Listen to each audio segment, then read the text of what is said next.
नमस्कार दोस्तों, आइए फिर से आप लोगों का हमारे YouTube चैनल दीवाना सर खजूरी वाले चैनल में स्वागत है। और आज बच्चों के लिए लाए हैं सबसे जो जल के अवस्था के बारे में, पदार्थ की अवस्था के बारे में आज हम सारे बच्चों को बताएंगे इस वीडियो में। चलिए बिना देरी के वीडियो को स्टार्ट करते हैं। सबसे पहले है पदार्थ। पदार्थ को इंग्लिश में मेटेरियल भी कह सकते हैं, मेटर भी कह सकते हैं। यह एक पदार्थ है। पदार्थ को मेटेरियल कहा जाता है इंग्लिश में। पदार्थ कहेंगे किसको? पदार्थ किसे कहते हैं? देखो, पदार्थ से किसी वस्तु का निर्माण होता है। पदार्थ से क्या होता है? कई वस्तु का निर्माण होता है। और जिसमें भार हो, आकार हो, आयतन हो, घनत्व हो और वह स्थान छेके, उसे हम पदार्थ कहते हैं। जैसे गैस, जैसे पानी, जैसे पत्थर, लोहा, सोना आदि, ये सब क्या है? पदार्थ है। पदार्थ के कितने प्रकार होते हैं या कितने अवस्था होते हैं? तो 3 अवस्था होते हैं। कितने अवस्था होते हैं? 3 अवस्था। कोई ये भी पूछ सकते हैं जल के कितने अवस्था होते हैं? तो 3 अवस्था। कोई ये भी पूछ सकते हैं पदार्थ के कितने अवस्था है? तो 3 अवस्था। समझ रहा है? Yes sir. तो कौन कौन हुआ? तो देखो, सबसे पहले होता है ठोस। ठोस को इंग्लिश में सॉलिड कहते हैं। इसको हम बर्फ भी कह सकते हैं, बर्फ, क्योंकि बर्फ ठोस होता है। उसके बाद होता है द्रव, जिसे हम इंग्लिश में लिक्विड कहते हैं, और इसको आम भाषा में जल भी कह सकते हैं या जलीय भी कह सकते हैं। उसके बाद है गैस, इसको हम वाष्प भी कह सकते हैं, वाष्प। तो जल के 3 अवस्था, ठोस, द्रव और गैस। यानी पदार्थ के 3 अवस्था, ठोस, द्रव, गैस। समझ गया? Yes sir. तो आप चलते हैं, आगे बढ़ते हैं। ठोस पदार्थ किसे कहते हैं? वैसी पदार्थ जिसका आकार और आयतन निश्चित हो, फिक्स हो, उसे हम ठोस पदार्थ कहते हैं। जैसे लोहा, सोना, पत्थर, बात समझ रहा है? Yes sir. आदि, ये सब ठोस पदार्थ हुआ। किसी को दिक्कत? No sir. आगे बढ़ते हैं। द्रव पदार्थ किसे कहते हैं? वैसी पदार्थ जिसका आकार अनिश्चित होगा, अनिश्चित मतलब फिक्स नहीं होगा, और आयतन निश्चित होता है, उसे हम द्रव पदार्थ कहते हैं। जैसे जल, डीजल, पेट्रोल, क्या होगा? पेट्रोल, मोबिल आदि, ये घी, ये सब क्या हो गया? द्रव पदार्थ। द्रव पदार्थ का आकार अनिश्चित होता है। हम जिस वस्तु में रखेंगे उस आकार का बन जाएगा। और द्रव पदार्थ को दबाने पर भी दब जाता है, लेकिन ठोस पदार्थ दबने पर नहीं दबता है। बात समझ रहा है? Yes sir. आगे बढ़ता है गैस पदार्थ। गैस पदार्थ वैसी पदार्थ जिसका आकार और आयतन अनिश्चित होगा। आकार और आयतन अनिश्चित होगा, उसको हम गैस पदार्थ कहेंगे। समझ गया? इसका दूसरा परिभाषा भी है। अगर जल को हम गर्म करते हैं और वह गर्म करने के बाद वाष्पन हो जाता है, मतलब गैस बनके उड़ने लगता है, उसे हम वाष्प भी कह सकते हैं। इसका यही परिभाषा है। जैसे LPG, LPG liquid petroleum gas. LPG का पूरा नाम होता है लिक्विड पेट्रोलियम गैस। इसे हम घरेलू उपयोग करते हैं। जैसे हो गया हवा, जैसे हो गया कार्बन डाइऑक्साइड, जैसे आदि। समझ गया गैस के बारे में? Nitrogen, chlorine, argon, krypton, xenon, radon, ये सब हो गया। तो गैस के 3 अवस्था के बारे में जान गए, सॉरी, पदार्थ के 3 अवस्था के बारे में जान गए? Yes sir. किसी को दिक्कत है? No sir. अब आगे बढ़ते हैं। सबसे पहला उपाय देखो, अगर हम ठोस को गर्म करेंगे तो द्रव बनेगा।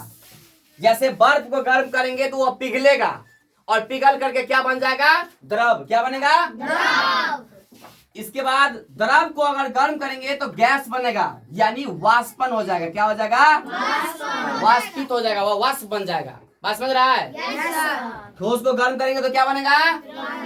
द्रव। और द्रव को गर्म करेंगे तो गैस। और गैस को गर्म करेंगे तो गर्म नहीं, ठंडा करेंगे तो। बात समझ गया? yes, गैस को अगर ठंडा करेंगे तो क्या बन जाएगा? द्रव। और द्रव को ठंडा करेंगे तो बात समझ रहा है? Yes sir. तो इस प्रक्रिया को हम द्रवनांक और क्वथनांक भी कह सकते हैं। द्रवनांक क्वथनांक का मतलब होता है जिसे हम गर्म करेंगे तो पिघल करके द्रव अवस्था में बदल जाएगा, द्रवनांक हो गया।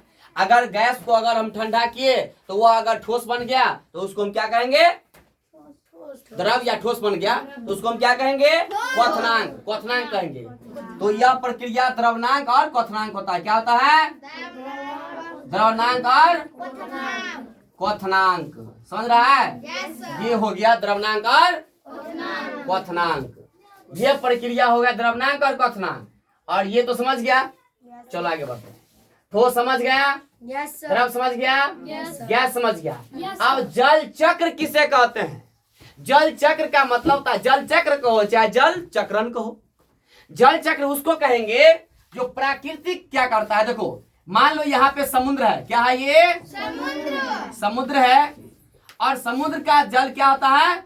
वाष्प होना होता है। गर्म होकर के क्या होता है? वाष्पित होता है, भाप बन करके उड़ने लगता है आकाश में। और आकाश में उड़ करके क्या होता है? एक बादल बन जाता है। और वह बादल गर्मी के मौसम में या पहाड़ या गर्म से पिघल करके बारिश होता है। तो वही पानी गर्म होकर के क्या हुआ? बारिश होता है। तो वही बारिश क्या, पूरा प्रक्रिया क्या हो गया?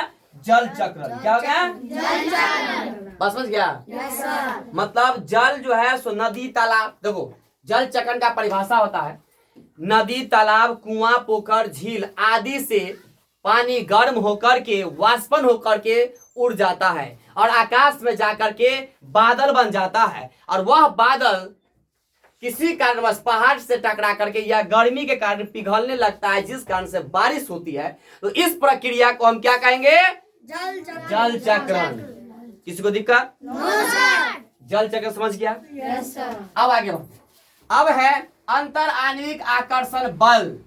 देखो किसी पदार्थ के दो अणु, मान लो यहाँ पे ये सट्टा सट्टा हुआ है तो ये ठोस पदार्थ है। सट्टा लवा सब जो रहता है ना वह ठोस पदार्थ रहता है। बस समझ गया? यस ये सर। कौन पदार्थ हो गया? ठोस ठोस पदार्थ हुआ। और थोड़ा हटा रहेगा ना तो ये द्रव पदार्थ हो गया। थोड़ा थोड़ा हटल है, ये कौन पदार्थ है? द्रव पदार्थ। और ज्यादा हटल है, ज्यादा सब हटल है तो ये हो गया कौन? गैस पदार्थ। समझ गया? ये हो गया ठोस, ये हो गया द्रव और ये हो गया गैस। समझ रहा है? Yes sir. तो अंतर आणविक आकर्षण बल के मतलब समझो, किसी पदार्थ के दो अणुओं के बीच लगने वाला बल को अंतर आणविक आकर्षण बल कहते हैं। जैसे ये कण है गैस का और ये कण है गैस का, दोनों के बीच में बल लगता है तो उस बल को हम क्या कहेंगे? अंतर आणविक आकर्षण बल। ठीक उसी प्रकार से हर चीज में, ठोस में, द्रव में, गैस में बल लगता है। यह बल सब में फिट है। बात समझ गया? Yes sir. यह बल किस में फिट है? सब में फिट है। तो जिसमें ठोस पदार्थ में आकर्षण बल मजबूत होता है तो वह ठोस पदार्थ होता है। जिसमें थोड़ा कम होगा तो द्रव होगा और साफे कम होगा वो होगा। समझ गया? तो ठोस पदार्थ में आकर्षण बल क्या होता है? मजबूत होता है, इसीलिए वह ठोस कहलाता है। वह दबने पर नहीं दबाता है। बस समझ गया? Yes sir. ईंटा दबने पर दबाएगा? क्यों नहीं दबाएगा? क्योंकि उसमें आकर्षण बल ज्यादा है, इसीलिए। बस समझ गया? Yes sir. अब चलो अंतर आणविक आकर्षण स्थान होता है। देखो किसी पदार्थ, इसका परिभाषा होगा किसी पदार्थ के दो अणुओं के बीच खाली स्थान को अंतर आणविक आकर्षण स्थान कहते हैं। जैसे हुआ, देखो ये दोनों खाली स्थान है, इतना दूरी है तो ये स्थान क्या आ गया? अंतर आणविक आकर्षण स्थान। बस समझ गया? Yes sir. जिस पदार्थ में यानी ठोस द्रव गैस में अगर अंतर आणविक स्थान कम है तो वह मजबूत है, ठोस है। थोड़ा ज्यादा है तो वह द्रव है। और जिसमें अंतर आणविक स्थान ज्यादा, बहुत ज्यादा है तो वह क्या है? गैस है। बात समझ रहे हैं ना सब लोग? Yes sir. बात समझ गया? यस। तो इसी प्रकार से जल के 3 अवस्था होते हैं और पदार्थ के 3 अवस्था होते हैं। देखो 3 अवस्था के अलावा और अवस्था है, 6 अवस्था भी है इसका। लेकिन जितना ही जो होता है बेसिकली में तुम लोग का उतना ही नॉलेज देना पड़ता है। ज्यादा नहीं जानना है, जितना ही जानकारी लेना चाहिए उतना ही जानो। अभी हम 3 अवस्था पर आए ना, और अवस्था है, बहुत अवस्था है, प्लाज्मा अवस्था है, आर्किमिडीज सिद्धांत से अवस्था निकलता है, बहुत ऐसे अवस्था है, लेकिन 6 अवस्था है, कम से कम 6। लेकिन यहाँ पे 3 अवस्था से पूरा काम बन जाता है। यही 3 से 6 और बनाना, 3 दूना 6 बन गया। लेकिन सबसे प्रमुख अवस्था कितना होगा? 3। बात समझ गया? तो इसी प्रकार से आज का वीडियो कैसा रहा आप लोग कमेंट बॉक्स में जरूर बताएं। और हमारे चैनल पर नए हैं तो नया बिहार बनाने के लिए चैनल को आपका अपना चैनल है, इसलिए अपना चैनल को सब्सक्राइब कर लीजिए और बेल आइकन को दबाना ना भूलें, साथ में कमेंट करना ना भूलें।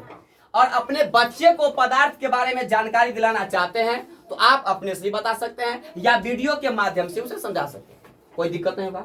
अगर कहीं दिक्कत है तो हमसे संपर्क कीजिए, हमारा कांटेक्ट नंबर है, उस पर आप बात कीजिए, बच्चे को बताइए, समझाइए, हम जरूर समझाएंगे। आपका बच्चा पढ़ने में नहीं तेज हो रहा है, आपका बच्चा याद नहीं कर रहा है, तो आप हमसे अपने बच्चे से एक बार बात कराइए, आपका बच्चा जरूर आगे बढ़ेगा, आपका बच्चे का पढ़ने में मन लगेगा।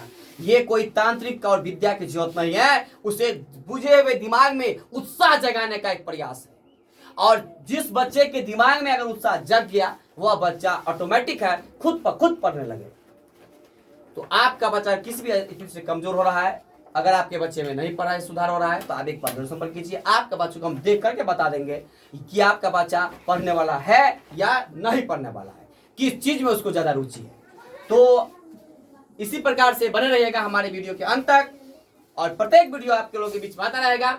ऐसे थोड़ा ही दिन पर वीडियो लाते रहते हैं और एक टॉपिक लाते हैं। जैसे आज का टॉपिक था पदार्थ, तो आज पदार्थ के बारे में बताया है। किसी को दिक्कत है यहाँ पे? किसी को दिक्कत है? आप लोग का भी दिक्कत है तो आप लोग भी हमारे कमेंट बॉक्स में लिखे। जय हिंद, जय भारत।